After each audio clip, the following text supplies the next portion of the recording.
I can never tell when this thing's on. What I was going to talk to you about today was, for the beginner, was about the fish. Like, you're getting this pond, and what would you put in it, and what would be some advantages and disadvantages of both? Well, so there's a whole bunch of kind of fish that you could get. The predominant fish that you'd see in a pond would be koi, which are the very large Asian carp, and then there would be goldfish, which have a tendency to max out at, say, a foot, maybe, if you're lucky. Within the goldfish class, there are fish called Shubunkins, Sarassas, plain Comet goldfish, and there's a whole mess of other ones too. Fancy ones, actually, and you can buy the fancy ones small, and then if you raise them in a pond over summer, at the end of the summer, they're worth, 20 times what you paid for them. You've just basically done a grow-on. However, you might not want to sell the exotic goldfish back to the pet store, but they're worth a lot when they grow up. I did a pond, a small one, 300 gallons, with ranchus in it. They grew huge, and obviously their value at that point is, over $100. Back to my point. Koi get very, very large. They need more facilities. They eat a lot. They put on an inch a month during a good summer, fed properly with clean water. Goldfish, on the other hand, they max out, say, at a foot, and you could have a few of those. There's a lot of different varieties of goldfish that you could get. I love Sarassas, Wakins, Shubunkins, real pretty, and a couple Comets. And now they have this one that's pure yellow. It's a banana yellow color. Real pretty goldfish. You can find those a lot of places, too.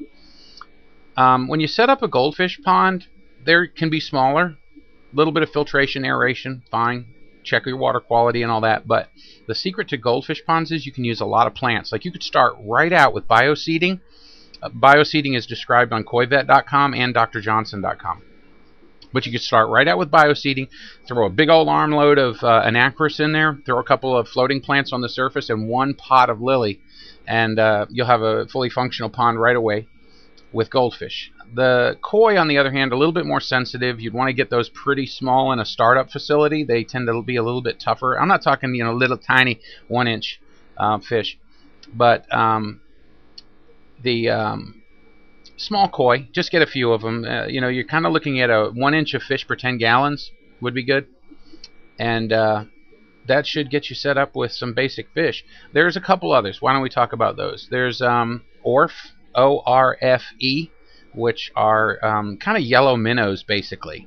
And they're just speedy fish. They get to about 1.5 feet, 2 feet in length over a long time. They don't eat as great as everybody else, and they're just skittish. So they're not going to be like that fun fish that comes up to the surface and enjoys you. Sometimes people will put high-fin black sharks in the pond. Those are really cool. Maybe stay away from triploid or grass carp. People think, they'll keep the algae down. Not so much. And then PLECOSTOMUS. Every once in a while, it's good to have a PLECOSTOMUS to keep your string algae at a minimum. Works awesome. So seriously consider PLECOSTOMUS. Here's a good idea. Say for 300 gallons, you would get, say, 7, maybe 8, 9 largish specimens of goldfish, like Shubunkin and Sarassas and stuff, and a PLECOSTOMUS in 300 gallons. That would be great. I probably wouldn't even try a koi unless it was very small in 300 gallons, and then I would end up getting rid of it when it was a foot long. So maybe fall in love with goldfish in ponds up to, say, 500 gallons, and then anything over 500 gallons, give some thought to koi. There's another video in koibeginner.com that talks to you a little bit about what kind of koi, like low quality domestic, medium quality domestic, high quality domestic, and all that stuff. It's kind of interesting. I don't think a beginner should be going out there getting imported Japanese fish right away, because you might have poor luck with them right off the bat. Shooting this from my office, so you'll hear barking dogs and stuff. Anyway, I'll let you go with that today. So those are some of the fish that you could get. For a beginner, not a bad idea to start out small with a bunch of goldfish.